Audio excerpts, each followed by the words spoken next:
Bon, on pourrait parler de pédophilie, c'est dans l'actualité, hein, moi c'est vous qui voyez. Oh bah, la pédophilie, de toute façon, vous avez remarqué, là, c'est un peu comme... c'est devenu un peu une sorte comme... la météo, avec les nuages. Là, on a des nouvelles tous les jours à peu près. Oh tiens, il y a eu un nuage ici, un nuage là, c'est un peu la météo internationale quotidienne. On a même le sentiment, des mamans, hein, bon ben là je pousse le bouchon, hein. Voilà, on a le sentiment que chez les cathos, les églises du monde entier organisent un grand concours planétaire. Quelle ville ou quel pays va battre le record de cas? Le tout arbitré par le Vatican. J'ai entendu des gens qui ont fait « Oh, va chez les jésuites et tu... » Comme notre président d'ailleurs, mais on en parlera après.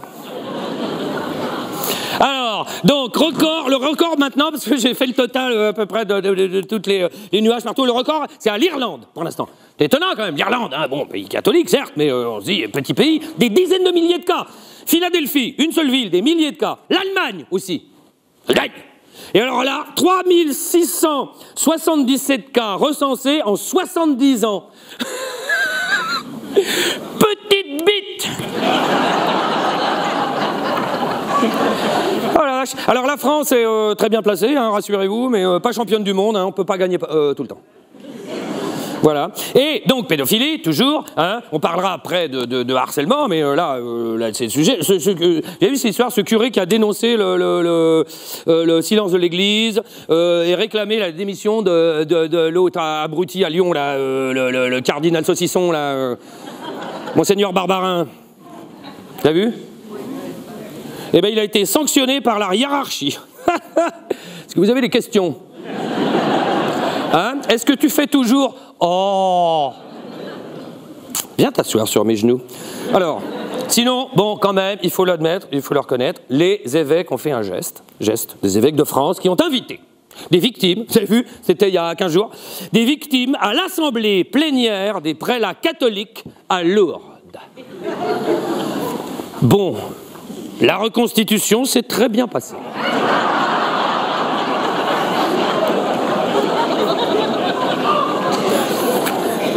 Bon, allez, juste encore un mot là-dessus. C'est justement en revenant, parce que le pape, moi au début je l'aimais bien. Je me suis dit, tiens, il va pas tenir longtemps, il a un poumon, tu vois, tu te dis, François I, bon. Je l'aimais bien au départ. Il était plutôt, voilà, du côté des pauvres, jésuite, il défendait l'économie sauvage, le profit. Son premier voyage, ça a été d'aller voir les migrants à Lampedusa, ça baigne. Voilà.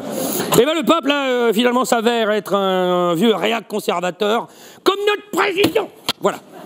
Mais on en parlera après. Alors, en revenant d'Irlande, justement, où il venait de fêter le record du pays, que le pape a encore pété un boulon dans l'avion. Vous avez vu, à chaque fois qu'il prend l'avion, il pète un câble. On ne sait pas ce que c'est, la pression, l'altitude, ou peut-être comme il enlève son truc, le cerveau respire. Voilà.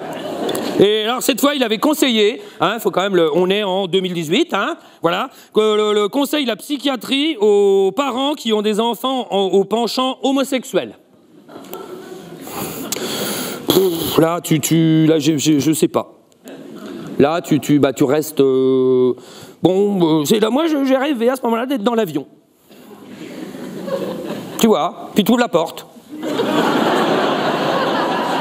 Et puis tu fais saute.